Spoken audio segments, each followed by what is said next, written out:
Today's entire khatira is about an animal, the camel of the Prophet ﷺ. This camel's story is actually a summary of the entire seerah. For 50 years of the Prophet's life, he did not have the wherewithal to purchase a camel, and he had no need for a camel. When Allah Azza wa Jal commanded him to migrate to Medina, that was when he needed a camel. And so he told Abu Bakr as-Siddiq to purchase 2 camels. So Abu Bakr as-Siddiq purchased 2 camels from the tribe of Banu Qushayr, and the cost of these 2 was 800 dirhams. And he came to the Prophet ﷺ, he said, "This one is for you, Ya Rasulullah, and it is a gift to you." And the Prophet ﷺ said, "No, I have to purchase it with its price. I'm not going to take it for free." So he paid 400 dirhams for the camel. The name of the camel, of course, is Qaswa. How old was Al-Qaswa when it was purchased? Some sources say 4 years old, some say 7 years old. And Qaswa remained the only camel that the Prophet ﷺ owned until he passed away.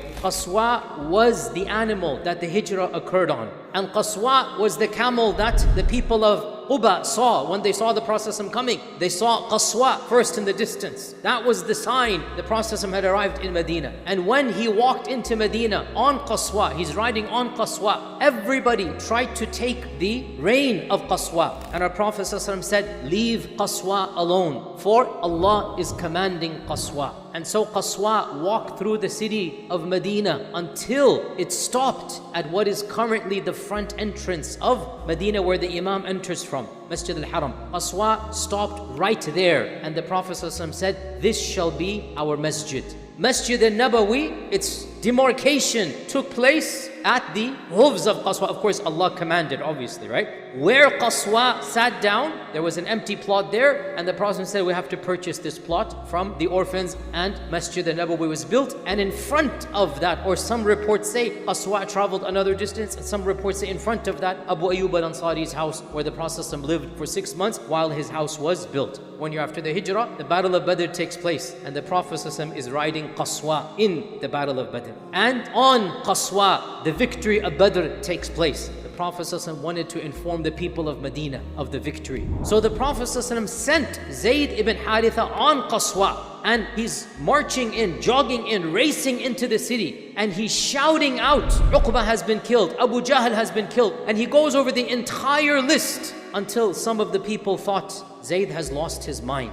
It's not possible that all of these 70 people have been killed and Zayd is riding the animal of the Prophet ﷺ, and the rumor incorrectly spread, astaghfirullah, but maybe the Prophet ﷺ is no longer, and Zayd has lost his mind, become delirious, and he's riding Qaswa because of this. But the point is, the Prophet ﷺ chose Qaswa to ride into the city. Qaswa had a special pen where the camels lived, close to Baqi'. And it so happened in early Islam that a group of Bedouins raided the city and stole Qaswa along with some other animals. And there was a female shepherdess. They took her as well, and they took her and they fled outside the city. And in the middle of the night, the lady, she's a Muslim lady, she managed to loosen her bounds, her ties, and she walked over to the area where all the camels that had been stolen were. And she wanted to ride a camel to go back into Medina. Every camel she came close to didn't recognize her, and so it made the noise of camels. And she kept on going camel to camel until Qaswa. So she jumped onto the one camel that understood what's going on and allowed her to ride in the middle of the night, and that is Qaswa. And as she's galloping back into the city now, she looks back, she is free. She knows she's made it. She says, "Alhamdulillah, oh Allah, I promise you an oath that as soon as I get back to Medina, I'll sacrifice this camel." Instead of thanking the camel, hugging the camel, kissing the camel, as soon as I get back to Medina, I'll sacrifice this camel on your behalf. When she went back to the city, the day breaks, she tells the Sahaba where everybody is. They go and they get rid of the bandits, get all the stuff back. The next day she walks into the masjid. She says, "Ya Rasulullah, I need your camel back."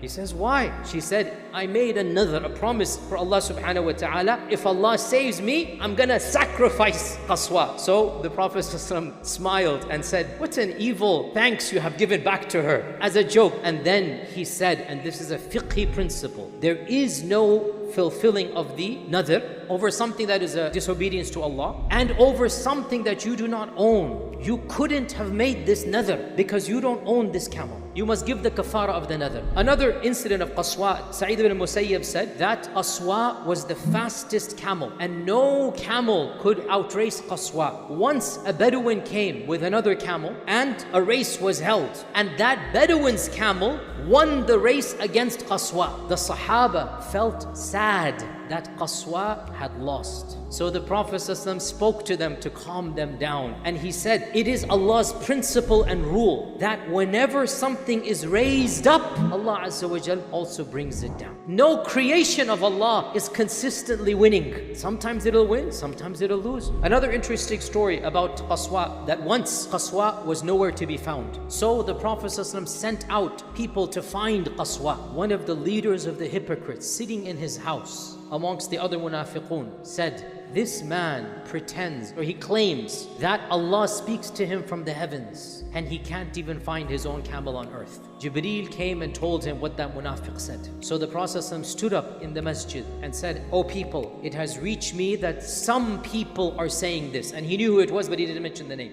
فَوَاللَّهِ, I am just a bashar, and I know only what Allah allows me to know. And He has just informed me that Qaswa is stuck in such and such a valley. Its rain has become entrenched to a tree. He said this in the masjid when the emissaries were still searching for Qaswa. So they went and they found exactly as described. Qaswa was eating food and had gone around the tree, and its harness, it came entangled, so it couldn't come back. Qaswa was the camel that marched to Hudaybiyah as well. And when it was outside of Mecca, Qaswa just abruptly stopped in its tracks and refused to go on. And the Sahaba became irritated at Qaswa, and they said, go on, move on and on. And Qaswa, it sat down. So somebody said, Qaswa has become stubborn. Our Prophet ﷺ defended the honor of Qaswa. And he said, no, Qaswa has not become stubborn, and nor is this a khuluq that she has ever been guilty of. Rather, the one who blocked the elephants from Mecca has now blocked Qaswa as well. Meaning Allah subhanahu wa ta'ala has told her to stay here.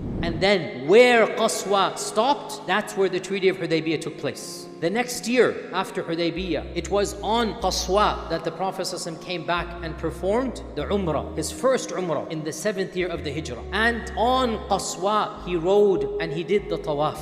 And he did Tawaf on Qaswa later on in Hajjatul Wada' as well. Multiple times Allah revealed Quran on Qaswa. For example, after the Treaty of Hudaybiyah, when the Prophet was going back, Umar ibn al-Khattab came up to him and spoke to him, and he didn't respond. And he thought maybe, the Prophet was angry with him. Then the Prophet recited, Inna fatahna laka fathan mubina. This came down on Qaswa. In the Hajjatul Wada', Ibn Abbas said, I saw Qaswa sit down because Surah Al-Ma'idah was revealed. And the weight of Surah Al-Ma'idah was so heavy, the Prophet could stand it. Qaswa had to sit down. Qaswa was the animal the Prophet rode on when he conquered Mecca. And Ibn Abbas and Anas and others say, we saw the Prophet enter from Quday. He entered riding Qaswa, saying Allahu Akbar, and his head was so low it was touching the neck of Qaswa out of humility. When an emperor, when an arrogant general conquers a city, puffs his chest out, puts his head up, but that's not our Prophet.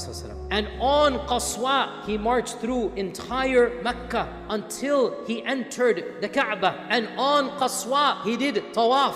And as the Sahaba are seeing the symbolic sign of Tawaf in Hajjatul Wada', the books of Seerah say, they began to say takbir so loud, Allahu Akbar, that Mecca began to tremble from the takbirat. And when he finished the Tawaf on Qaswa, he took his staff and he walked to every single idol and he tapped it and he said, جاء الحق وزهق الباطل إن الباطل كان زهوقا. And every time he touched an idol, it just collapsed and demolished and disintegrated. On Qaswa, he's doing all of this. Right after Fath Makkah, the Battle of Hunayn takes place. And the Battle of Hunayn, if you remember, they trapped the companions, the Sahaba. They had the arrows from the top. There was a valley. They trapped. So much so, some of the Sahaba didn't understand what's going on and they fled. Qaswa did not flee. Qaswa remained firm where it was because the Prophet did not tell it to leave. And in spite of the arrows and in spite of, Qaswa stayed there. And from Qaswa, the Prophet called out to the Sahaba, come back.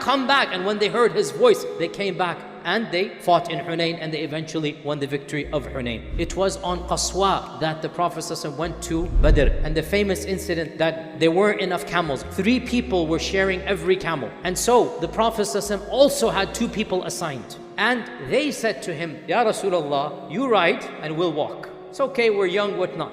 The Prophet ﷺ smiled and said, no, neither are the 2 of you any younger than me, even though they were, and nor am I in any less need of the ajr than you. I also need the ajr. We will share. And so, even though he was the Rasulullah sallallahu alaihi wasallam, he shared, taking turns. And the final point of Qaswa, Qaswa was the camel that the Prophet ﷺ did the entire Hajj on, from Mina to Muzdalifah to Arafat. And this is really interesting, he used Qaswa to give the most famous khutbah in all of human history, Khutbatul Wada'. And it was during the last days of Hajj on Qaswa that Allah revealed one of the final surahs in which the Prophet ﷺ knew this was the end. Ibn Umar says that this surah came down when the Prophet ﷺ was in the days of Mina after Hajj, and he was on Qaswa, إِذَا جَاءَ نَصْرُ اللَّهِ وَالْفَتْحِ.